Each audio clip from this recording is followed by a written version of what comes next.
90% ta' trabi li twildu fl-Isptar Mater Dei u 27% tal-imwiet li kellna fix-xahar ta' Marzu ġew innotifikati u rreġistrati mal-Helpdesk ta' Identity Malta fl-Isptar Mater Dei.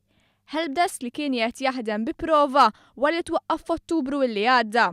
Dan wassal sabiex fl-aħħar 3 xhur aktar minn 3700 persuna ma kellhomx għax jinqalgħu minn djarhom u jmorru fl-Uffiċċju ta' Identity Malta fil-Belt iżda nqdew mill-Helpdesk ta' Mater Dei.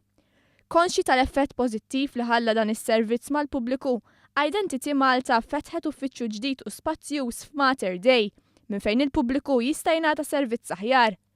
Il-kap eżekuttiv ta' Identity Malta Anton Savasta qal li fl-uffiċċju f'Mater Dei mhux biss se jiġu rreġistrati trabi u jsiru n-notifiki tal-imwiet imma se jgħin anki f'każijiet ta' emerġenza. Ukoll ħanadu servizz tal-passaport għal trabi li jkunu twildu u jkollhom bżonn nisifru b'emerġenza.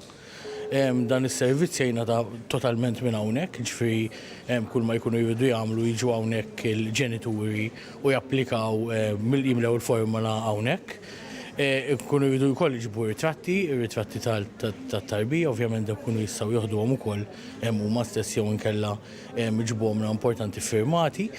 Is-Segretarju Parlamentari għar-Riformi ċ-Ċittadinanza u Simplifikazzjoni Giulia Farrugia Portelli qalet li bil-fatti qegħdin naraw is-servizzi tal-Gvern eqreb lejn iċ-ċittadini. Dan ifisser pass uniku ta' kif nistgħu nagħtu messaġġ b'saħħtu li rridu verament nissimplifikaw. Meta bdejna naħsbu ta' kif nistgħu il-proċessi ta' Identity Malta nistgħu verament b'mod tanġibbli nkunu eqreb lejn in-nies, ħassejna li għandna nibdew propju mit-twelid ta' kull tarbija u l-imwiet tal-persuni li jkollna fil- Is-Segretarju Parlamentari Giulia Farrugia Portelli qalet ukoll l-ħsieb ta' Identity Malta huwa li f'San Vinċenz jiftaħ uffiċċju simili sabiex jiġu nnotifikati persuni li jkunu mietu.